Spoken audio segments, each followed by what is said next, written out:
గట్కేసర్ గురుకుల పాఠశాల జూనియర్ కళాశాలలను సందర్శించారు అబ్బసాని యాదగిరి యాదవ్. పాఠశాలపై వస్తున్న ఆరోపణల గురించి విద్యార్థులను అడిగి తెలుసుకున్నారు.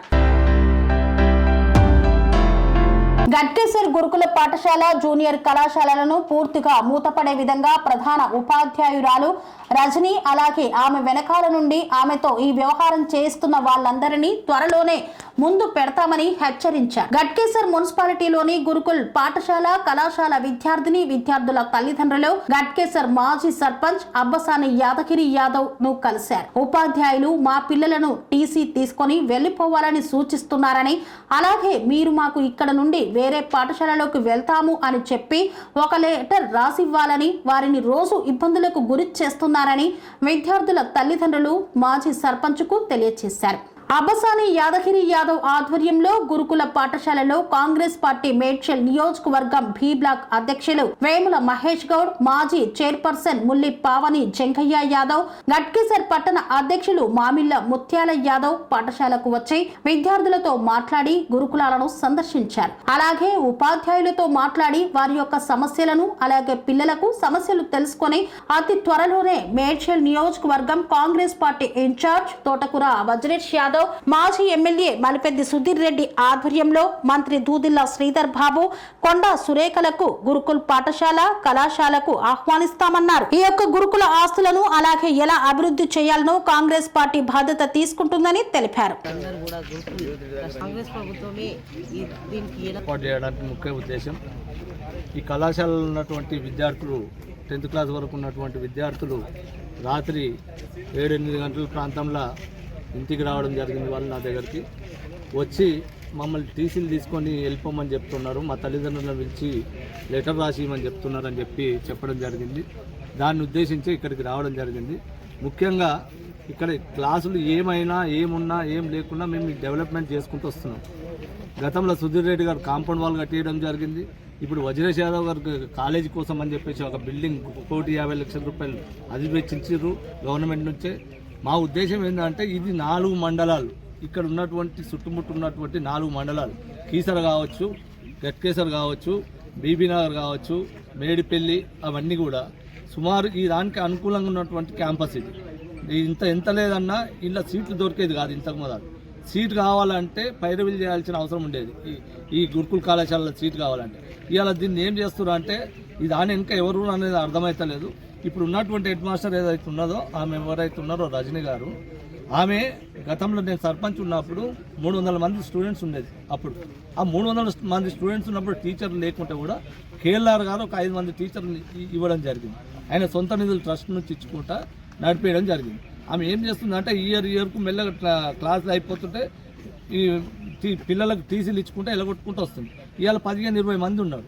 ఆ 20 మందిని కూడా మేము డెవలప్ చేస్తాం, మీరు ఉండనియండి అని చెప్పి ఎప్పుడు చెప్తూనే ఉంటాం. మీకు ఏం అవసరం ఉన్నా మేము మా సపోర్ట్ ఉంటుంది, మీకు ఏం కావాలన్నా చేస్తామని చెప్తూనే ఉంటాం. నిన్న అకస్మాత్తుగా పిలిచేసి బెదిరించుకుంటా మీ ఎవరు ఉన్నారు, మీరు ఏం చేస్తారు, ఈ బెదిరించుడు కాదు ఆమె చెప్పాల్సింది. ఇప్పుడు ఈ దాంట్లోనే క్లర్క్ ఒక అమ్మాయి ఉంటుంది, బీఎడ్ చేసింది. ఆమె కూడా క్లాసులు చెప్పొచ్చు ఆ అమ్మాయి కూడా. ఇది ఏమి పెద్దగా పని ఏం లేదు ఆమెకు. ఇప్పుడు ఎంఈఓ గారికి ఏం చెప్తున్నాం అంటే ఉన్న టీచర్ని తీసి మాధారం పంపించండి, ఒక శ్రీదేవి అనే టీచర్ మాధారం పంపించండి. ఆమెకి ఏమైనా ఆర్డర్స్ ఉన్నాయా అంటే ఆర్డర్లు ఏం లేవు.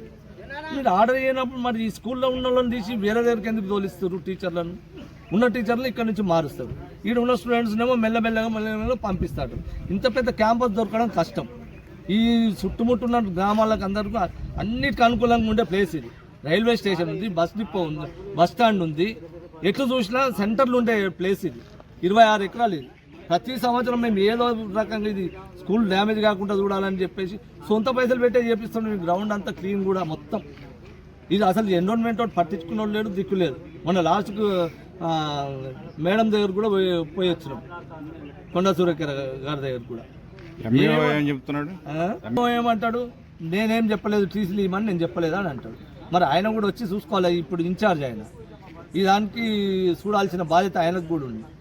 ఇప్పుడు ఆయన 2 టీచర్లను ఇచ్చినాం మేము, సొంత పైసలతో మేము 2 టీచర్లను కూడా ఇచ్చినాం. వీళ్ళు ఏమి స్పందించకపోతే వాళ్ళని ఒక 2 రోజులు ఆగమని చెప్పారు. వాళ్ళు పోయారు కానీ ఒక టీచర్ని ఇక్కడి నుంచి తీసి అక్కడే వేస్తున్నారు. ఇది మూసేయాలనే ఇంటెన్షన్ హెడ్ మాస్టర్ కనబడుతుంది. హెడ్ మాస్టర్ గారికి ఒకటే చెప్తున్నాం, మేము ఈ స్కూల్ డెవలప్ చేయదలుచుకున్నాం. మీరు మీ మనసులో ఏదో పెట్టుకొని స్కూల్ మూసేస్తాం కాదు. లక్షలలో జీతాలు తీసుకుంటున్నారు, గుర్తుపెట్టుకోరు. పబ్లిక్ పైసలు లక్షలలో జీతాలు తీసుకుంటున్నారు. మీరు కనీసం స్కూల్ను బాధ్యతాయుతంగా నడిపే నేర్చుకోండి. మేము ఇది హెచ్చరిక చేస్తున్నాం మీకు హెడ్ మాస్టర్ గారికి. ఎందుకంటే మీరు 11-12 గంటలకు వస్తారు, మీరు ఎప్పుడు చూసినా కానీ ఈ స్కూల్కు లక్షలలో జీతం. కొంచెమన్నా మానవత్వం ఉండాలి కదా. పిల్లలు ఇక్కడ చదువుకొని గరీబ్ పిల్లలు ఉంటారు, వాళ్ళు చదువుకోనికి వస్తారు. మీరు అది ఒక్కసారి ఆలోచన చేయండి. లక్షలలో జీతాలు తీసుకుంటారు మీరు. మేము ముఖ్యంగా చెప్పేది ఒకటి, ఈ దాన్ని మేము విడిచిపెట్టేది లేదు. ఈ దాన్ని డెవలప్మెంట్ ఎట్లయినా చేస్తాం. శ్రీధర్ బాబు గారు దగ్గర పోతే ఇప్పుడు బిల్డింగ్ ఓపెనింగ్ ఉంది, 150 లక్షలు పెట్టి ఆ బిల్డింగ్ ఓపెనింగ్ నిన్ననే కలవడం జరిగింది. నారాయణ రెడ్డి ప్రిన్సిపాల్ కూడా వచ్చింది. నిన్న వజ్రేష్ యాదవ్ని కూడా కలవడం జరిగింది. మంత్రి గారి దగ్గర పోదామని చెప్పారు. కొండా సురేఖ గారు వస్తారు, ఈసారి మంత్రి గారు కూడా వస్తారు. ఈ దాన్ని అవసరం అయితే హై స్కూల్ ఏదైతే ఉన్నదో దాన్ని తీసుకొచ్చి లేచి మొత్తం ఈ మండలం చుట్టుముట్టున్న 4 మండలాలకు KG to PG వరకు దీంట్లో చేయాలని చెప్పేసి మా డిమాండ్ ఉంది. దాన్ని ముందట పెడుతున్నాం. ఎట్లయినా KG to PG వరకు చేసే ప్రయత్నం చేస్తాం. అదేవిధంగా హై స్కూల్ తెచ్చి వేసినట్టయితే అది బస్ డిపో అవుతుంది, ఒకటి బస్ టర్మినల్ ఒకటి అవుతుంది. ఇటు ఉన్నటువంటి డిస్ట్రిక్ట్ బస్సు ప్రతి ఒక్క బస్సు ఈ టౌన్లకి పోతే మాకు ఇది వద్దన్నా కానీ ఈ స్కూల్ డెవలప్మెంట్ అవుతుంది, విలేజ్ డెవలప్మెంట్ అవుతుంది. పిల్లలకు 4 మండలాలు ఉన్నటువంటి గరీబ్ పిల్లలకు అందరికీ కూడా విద్యా వ్యవస్థ సులభం అవుతుందని చెప్పేసి తెలియజేస్తుంది. స్వామి బోధానంద గోసేవ ఆశ్రమం సైథాపూర్. జ్యోతిష్యం, వాస్తుశాస్త్రం మన పూర్వీకులు మనకిచ్చిన వరం. దుర్గాదేవి, కాలభైరవ ఉపాసనతో వాక్సిద్ధి పొందిన శ్రీ శ్రీ బోధానందగిరి స్వామివారు మీకు ఎలాంటి సమస్యలున్నా, వాటిలో ముఖ్యంగా ధన నష్టం, ఆరోగ్య నష్టం, భార్యాభర్తల మధ్య గొడవలు, ప్రేమించుకున్న వారు దూరం అవడం, ఎన్ని సంబంధాలు వచ్చినా పెళ్లి ముడి పడకపోవడం, రోడ్డు ప్రమాదాలు, అప్పుల బాధలు, వ్యవసాయంలో నష్టాలు, పెద్దల మాట పిల్లలు వినకపోవడం, ఆరోగ్య శాంతి, గృహశాంతి, మనశ్శాంతి లేకపోవడం, ఇలాంటి సమస్యలు ఉన్నట్లయితే ఒక్కసారి స్వామీజీని కలవండి. మీ సమస్యలకు తగిన పరిష్కారాన్ని పొందండి. అంతేకాక అన్ని రకాల వ్యాధులకు గోపంచగవ్య మరియు మూలికా వైద్యం చేయబడును. నమ్మకంతో రండి, ఆయురారోగ్యాలతో వర్ధిల్లండి. మా అడ్రస్ స్వామి బోధానంద గోసేవ ఆశ్రమం, సైథాపూర్, వీరభద్రస్వామి గుడి దగ్గర, యాదగిరిగుట్ట. సంప్రదించవలసిన నెంబర్ 9849213754 మరియు 9618034138.